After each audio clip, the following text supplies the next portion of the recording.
മാവാം ദൈവമേ വരണേ.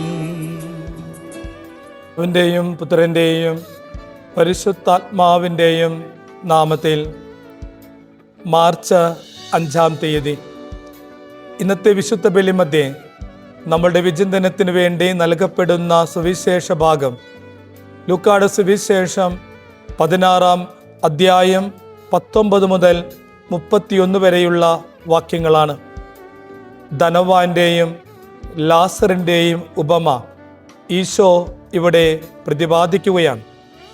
നമ്മൾ ഒത്തിരി പ്രാവശ്യം കേൾക്കുകയും ധ്യാനിക്കുകയുമൊക്കെ ചെയ്തിട്ടുള്ള ഒരു ഉപമയാണ് ഇത്. ധനവാൻ തൻ്റെ സമ്പത്ത് മുഴുവൻ തനിക്കായി ഉപയോഗിച്ചു, ആവശ്യക്കാരെ സഹായിച്ചില്ല എന്നുള്ളതാണ് അവൻ ചെയ്ത വലിയ തെറ്റ്. ആ ഒരു തെറ്റ് പഴയ നിയമപ്രകാരം വലിയ ഒരു നിയമ ലംഘനമാണ്. സുഭാഷിതങ്ങൾ 17-ാം അധ്യായം 5-ാം വാക്യത്തിൽ ദരിദ്രരെ പരിഹസിക്കുന്നവൻ സൃഷ്ടാവിനെ നിന്ദിക്കുന്നുവെന്ന ഒരു വചനമുണ്ട്. ലാസറിന് വേണ്ട നന്മകൾ ധനവാൻ ചെയ്യാതിരുന്നത് അത് നിന്ദനമാണെന്നും അവൻ ലാസറിലൂടെ നിന്ദിച്ചത് ദൈവത്തെയാണെന്നും ഓർമ്മപ്പെടുത്തുന്നു. ഫരീസയർ ധനവാന്റെ കൂടെ നിൽക്കുകയുള്ളൂ. കാരണം യഹൂദ നിയമമനുസരിച്ച് അല്ലെങ്കിൽ അവരുടെ വിശ്വാസമനുസരിച്ച് ഒരുവൻ ദരിദ്രനായി ജനിക്കുക എന്നുള്ള പറയുന്നത് അത് ദൈവശാപമാണെന്നും ഒരുവൻ സമ്പന്നനാകുന്നത് അത് ദൈവാനുഗ്രഹമാണെന്നും അവർ കരുതിയിരുന്നു. വചനത്തിൽ നമ്മൾ കേൾക്കുന്നു, ധനവാനും ലാസറും മരിച്ചു, അവർ അടക്കപ്പെട്ടുവെന്ന്. ധനവാന് നല്ല ഒരു അടക്കം കിട്ടിയിട്ടുണ്ട്. യഹൂദരെ സംബന്ധിച്ച് നല്ല അടക്കം കിട്ടാതെ പോവുക എന്നുള്ളത് അയാളുടെയും അയാളുടെ മാതാപിതാക്കളുടെയും ഒക്കെ പാപങ്ങളുടെ ഫലമായിട്ട് ഒരുവന് നല്ല അടക്കം കിട്ടില്ല എന്ന് അവർ വിശ്വസിച്ചിരുന്നു. പക്ഷേ ധനവാന്റെ സമ്പത്ത് അവൻ്റെ കല്ലറ വരെ അവനെ അനുഗമിച്ചു. ധനവാന്റെ സൗഭാഗ്യങ്ങൾ കല്ലറ വരെ അവനെ അനുഗമിക്കുകയും കല്ലറയ്ക്ക് ശേഷം എന്തു സംഭവിച്ചുവെന്ന് നമ്മൾ പിന്നീട് കാണുന്നുണ്ട്. ലാസർ അവന് മരിച്ചു, അടക്കപ്പെട്ടു. ഒരുപക്ഷെ വളരെ ലളിതമായ അടക്കമായിരിക്കാം ലാസറിന് കിട്ടിയിട്ടുണ്ടാവുക. യഹൂദരുടെ വിശ്വാസമനുസരിച്ച് മരണശേഷം 2 സ്ഥലങ്ങളുണ്ടെന്ന് അവർ വിശ്വസിച്ചിരുന്നു. 2 തട്ടുകളുണ്ടെന്ന്. ഒന്ന് നീതിമാന്മാർക്ക് വേണ്ടിയും 2 പാപികൾക്ക് വേണ്ടിയും.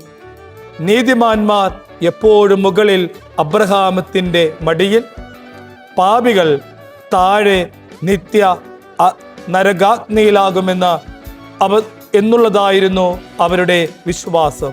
ഇവിടെ നമ്മൾ കാണുന്നു, അബ്രഹാമത്തിൻ്റെ മടിയിലിരിക്കുന്നത് ലാസറാണ്. അവൻ ഒരു യഹൂദനായിരുന്ന ധനവാൻ ഇതാ നിത്യ നരകാഗ്നിയിൽ കിടക്കുന്നു. ഞങ്ങൾ അബ്രഹാമത്തിൻ്റെ സന്തതികളാണെന്ന്, ഞങ്ങൾക്ക് ദൈവരാജ്യം അവകാശപ്പെട്ടതാണെന്നൊക്കെ സ്വയം മേനി പറഞ്ഞ് നടക്കുന്ന ആ ജനത്തെ നോക്കിക്കൊണ്ട് ഈശോ പറയാതെ പറയുന്ന ഒരു കാര്യമുണ്ട്. ധനവാൻ ഒരു യഹൂദനാണെന്നും, എന്നാൽ യഹൂദനായ ധനവാൻ ദാ നിങ്ങൾ പറയുന്നതനുസരിച്ചാണെങ്കിൽ ഇരിക്കേണ്ടത് അബ്രഹാമത്തിൻ്റെ മടിയിലാണ്, മറിച്ച് ഇവിടെ ഇരിക്കുന്നത് ലാസറാണ്. ധനവാനിതാ നിത്യ നരകാഗ്നിയിൽ കിടക്കുന്നു. ദൈവത്തിൻ്റെ മുമ്പിൽ ഒരു വിവേചനവുമില്ല. നീ പാവപ്പെട്ടവനാണെന്നോ നീ സമ്പത്തില്ലാത്തവനാണെന്നോ എന്നുള്ള ഒരു വിവേചനം ദൈവത്തിനില്ല എന്ന് യേശു നമ്മളെ ഓർമ്മപ്പെടുത്തുകയാണ്. ഇവരുടെ യഹൂദന്മാരുടെ ഈ ഒരു ചിന്താരീതി, തങ്ങൾ അബ്രഹാമത്തിൻ്റെ സന്തതികളാണ്, തങ്ങൾക്ക് ഇതൊക്കെ അവകാശപ്പെട്ടതാണ് ചിന്താഗതിയെ സ്നാപക യോഹന്നാൻ വളരെ വളരെ മനോഹരമായിട്ട് അതിനെ പരിഹസിക്കുന്നത് വിശുദ്ധ വേദപുസ്തകത്തിൽ നമ്മൾ കാണുന്നുണ്ട്. ലൂക്കായുടെ സുവിശേഷം 3-ാം അധ്യായം 8-ാം വാക്യത്തിൽ നമ്മൾ ഇങ്ങനെ വായിക്കുന്നുണ്ട്, മാനസാന്തരത്തിന് യോജിച്ച ഫലങ്ങൾ പുറപ്പെടുവിക്കുവിൻ. ഞങ്ങൾക്ക് പിതാവായ അബ്രഹാമുണ്ട് എന്ന് പറഞ്ഞ് നിങ്ങൾ അഭിമാനിക്കേണ്ട. കാരണം ഈ കല്ലുകളിൽ നിന്ന് അബ്രഹാമത്തിന് സന്താനങ്ങളെ പുറപ്പെടുവിക്കുവാൻ ദൈവത്തിന് കഴിയുമെന്ന് നിങ്ങളോട് ഞാൻ പറയുന്നുവെന്ന്. മാനസാന്തരത്തിന് യോജിച്ച ഫലങ്ങൾ പുറപ്പെടുവിക്കുന്നില്ലെങ്കിൽ നിങ്ങളുടെ ജീവിതവും അവസാനിക്കാൻ പോകുന്നത് ഈ ധനവാനെ പോലെ നിത്യ നരകാഗ്നിയിലായിരിക്കും.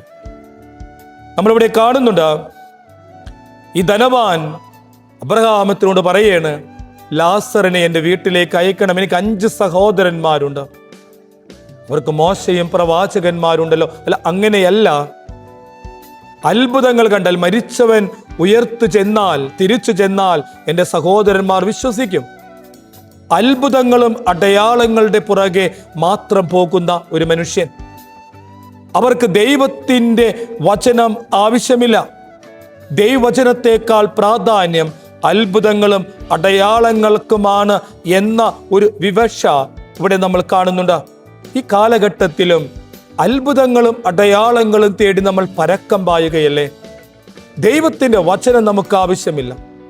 നമ്മുടെ ജീവിതത്തെ പരിവർത്തനം നടത്താൻ കഴിയുക അടയാളങ്ങൾക്കും അത്ഭുതങ്ങൾക്കുമല്ല, ദൈവത്തിൻ്റെ വചനത്തിന് മാത്രമേ നമ്മുടെ ജീവിതത്തെ മാറ്റിമറിക്കാനായിട്ട് സാധിക്കുള്ളൂ. അതുപോലെ വളരെ വ്യക്തമായിട്ട് ഉപമയിലൂടെ ഈശോ പറഞ്ഞു വെക്കുന്നുണ്ട്, അവർക്ക് നിയമവും പ്രവാചകന്മാരുമുണ്ട്, അതവർ അനുസരിക്കട്ടെ, ദൈവത്തിൻ്റെ കൽപ്പനകൾ അവർ അനുസരിക്കട്ടെ എന്ന് വചനം പറയുന്നു.